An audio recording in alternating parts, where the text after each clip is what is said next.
بسم اللہ الرحمن الرحیم۔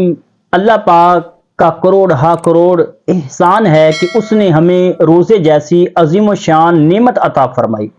اور ساتھ ہی قوت کے لیے سحری کی نہ صرف اجازت عطا فرمائی بلکہ اس میں ہمارے لیے ڈیروں ثواب بھی رکھ دیا۔ ہمارے آقا مدینے والے مصطفیٰ شب اسرا کے دولہ صلی اللہ تعالی علیہ وسلم اگرچہ کھانے پینے کے ہماری طرح محتاج نہیں، اور ہم گناہگاروں کے لیے ہم غلاموں کی خاطر سحری فرمایا کرتے تاکہ محبت والے غلام اپنے آقا صلی اللہ تعالی علیہ وسلم کی سنت سمجھ کر سحری کر لیا کریں۔ یوں انہیں دن کے وقت روزے میں قوت کے ساتھ ساتھ سنت پر عمل کرنے کا ثواب بھی مل جائے۔ بعض لوگوں کو دیکھا گیا ہے کہ کبھی سحری کرنے سے رہ جاتے ہیں تو فخریہ باتیں بناتے ہیں اور یوں کہتے سنائی دیتے ہیں کہ ہم نے تو سحری کے بغیر ہی روزہ رکھ لیا، اور رسول پاک صلی اللہ تعالی علیہ وسلم کے غلاموں سحری کے بغیر روزہ رکھنا کوئی کمال تو نہیں، اس پر فخر کیا جا رہا ہے، بلکہ سحری کی سنت چھوٹنے پر ندامت ہونی چاہیے، افسوس کرنا چاہیے کہ رسول پاک صلی اللہ تعالی علیہ وسلم کی ایک عظیم سنت چھوٹ گئی ہے۔ حضرت سیدنا شیخ شرف الدین رحمت اللہ تعالی علیہ فرماتے ہیں کہ اللہ تعالیٰ نے مجھے اپنی رحمت سے اتنی طاقت بخشی ہے کہ میں بغیر کھائے پیے اور بغیر ساز و سامان کے اپنی زندگی گزار سکتا ہوں، مگر کیونکہ یہ آقا علیہ الصلوۃ والسلام کی سنت نہیں ہے اس لیے میں ان سے بچتا ہوں۔ وہ فرماتے ہیں کہ میرے نزدیک سنت کی پیروی، سنت پر عمل کرنا 1000 سال کی عبادت سے بہتر ہے۔ بہرحال تمام تر اعمال کا حسن اتباع سنت مصطفیٰ صلی اللہ تعالی علیہ وسلم میں ہے، اور ابتداءً رات کو اٹھ کر سحری کرنے کی اجازت نہیں تھی۔ روزہ رکھنے والے کو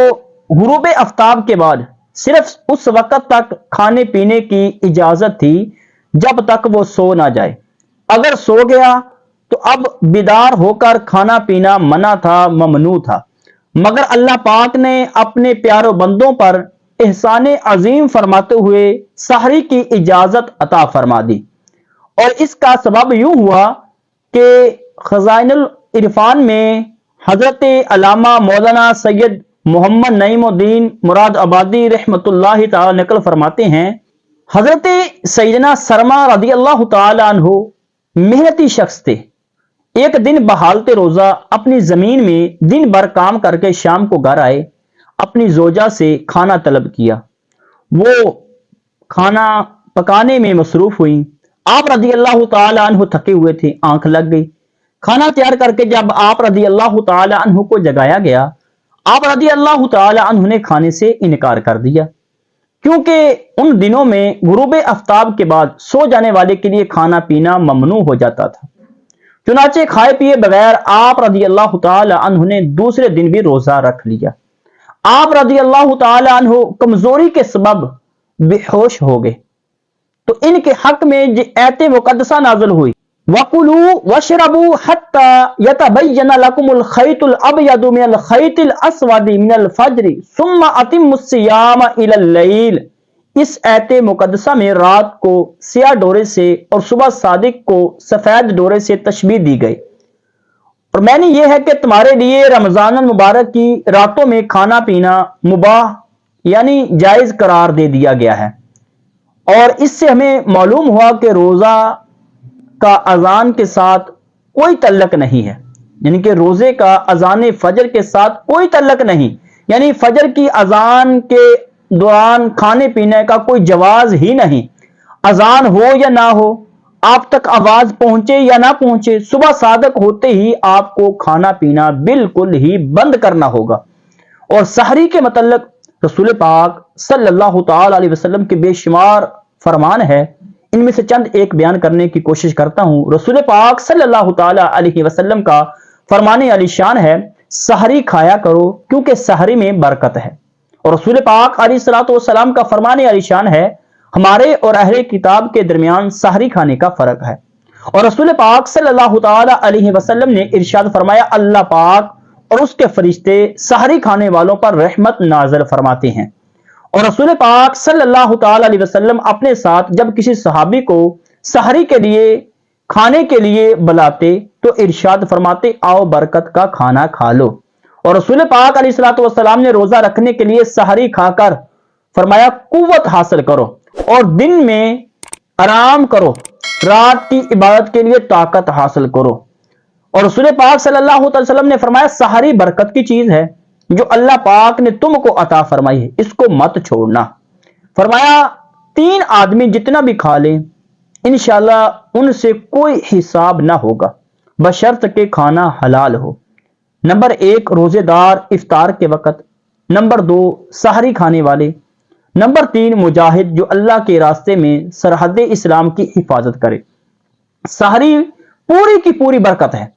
پس فرمایا کہ تم نہ چھوڑو چاہے یہی ہو کہ تم پانی کا ایک گھونٹ پی لو، بے شک اللہ پاک اور اس کے فرشتے رحمت بھیجتے ہیں سحری کرنے والوں پر. تو ہمیں چاہیے ہمارے آقا صلی اللہ تعالی علیہ وسلم کے ان تمام فرمان مصطفیٰ صلی اللہ تعالی علیہ وسلم سے ہمیں یہی درس ملتا ہے کہ سحری ہمارے لیے ایک عظیم نعمت ہے جس سے بے شمار جسمانی روحانی فوائد حاصل ہوتے ہیں. اس لیے آپ صلی اللہ تعالی علیہ وسلم نے اسے مبارک ناشتہ بھی کہا ہے. اور صحابہ کرام فرماتے ہیں، بیان کرتے ہیں، ایک دفعہ رمضان المبارک میں رسول پاک صلی اللہ تعالی وسلم نے مجھے اپنے ساتھ سحری کھانے کے لیے بلایا اور فرمایا آؤ مبارک ناشتے کے لیے. کسی کو یہ غلط فہمی بھی نہ ہو جائے کہ سحری روزے کے لیے شرط ہے، ایسا نہیں، سحری کے بغیر بھی روزہ ہو سکتا ہے، مگر جان بوجھ کر سحری نہ کرنا مناسب نہیں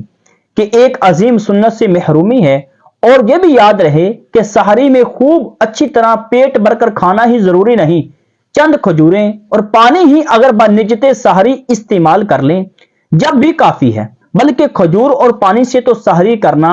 سنت بھی ہے. اور رسول پاک صلی اللہ علیہ وسلم کے صحابی حضرت سیدنا انس رضی اللہ تعالیٰ عنہ فرماتے ہیں کہ رسول پاک صلی اللہ تعالی علیہ وسلم سحری کے وقت مجھ سے فرماتے میرا روزہ رکھنے کا ارادہ ہے، مجھے کچھ کھلاؤ، تو میں کچھ کھجوریں اور ایک برتن میں پانی پیش کرتا. اور دیکھا آپ نے کہ ہمارے آقا صلی اللہ علیہ وسلم معلوم ہوا کہ روزے داروں کے لیے ایک تو سحری کرنا بذات خود سنت ہے اور کھجور اور پانی سے سحری کرنا دوسری سنت، بلکہ کھجور سے سحری کرنے میں ہمارے آقا صلی اللہ علیہ وسلم نے ہمیں ترغیب دی ہے. چنانچہ ایک صحابی رضی اللہ تعالی عنہ سے مروی ہے کہ اللہ کے پیارے محبوب علیہ الصلوۃ والسلام نے ارشاد فرمایا کہ یعنی کھجور بہترین سحری ہے. اور ایک اور مقام پر رسول پاک علیہ الصلوۃ والسلام نے ارشاد فرمایا یعنی کھجور مومن کی بہترین سحری ہے. کھجور اور پانی کا جمع کرنا بھی سحری کے لیے شرط نہیں، صرف تھوڑا سا پانی بھی اگر بنجتے سحری پی لیا جائے تو اس سے بھی سحری کی سنت ادا ہو جائے گی. اور اس کے لیے صبح کے وقت کھایا جائے،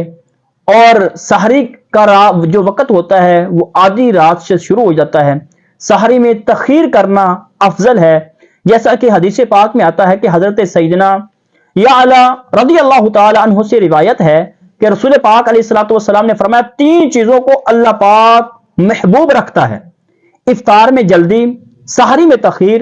نماز میں کھڑے ہونا، یعنی کہ نماز کے قیام میں ہاتھ پر ہاتھ رکھنا. یہ اللہ تعالیٰ کو 3 چیزیں پسند ہے.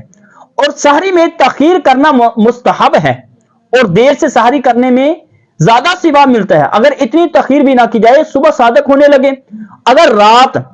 سحری کر لی اور روزے کی نیت بھی کر لی، بلکہ عوامی اصطلاح میں روزہ بند بھی کر لیا، پھر بھی بقیہ رات میں جب چاہیں کھا پی سکتے ہیں، نئی نیت کی حاجت بھی نہیں. سحری میں اتنی تخیر بھی نہ کر دیں کہ صبح صادق کا شک ہونے لگے، بلکہ بعض لوگوں کو صبح صادق کے بعد فجر کی اذانیں ہو رہی ہوتی ہیں مگر کھاتے پیتے رہتے ہیں اور کان لگا کر سنتے ہیں کہ ابھی فلاں مسجد کی اذان ختم نہیں ہوئی، یا وہ سنو،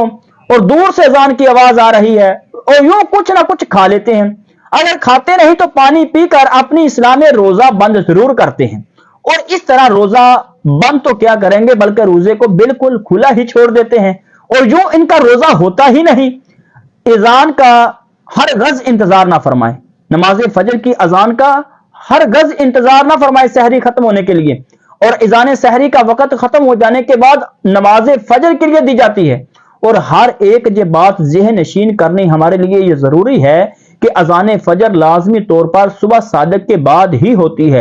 اور وہ روزہ بند کرنے کے لیے نہیں بلکہ صرف نماز فجر کے لیے دی جاتی ہے۔ اور اللہ پاک کی بارگاہ میں دعا ہے کہ اللہ پاک ہمیں ماہ رمضان المبارک کی برکتوں سے، رحمتوں سے مالا مال فرمائے، اور سحری کی جو برکتیں ہیں، رحمتیں ہیں، سحری کی برکتوں سے بھی، رحمتوں سے بھی اللہ پاک ہم سب کو مالا مال فرمائے۔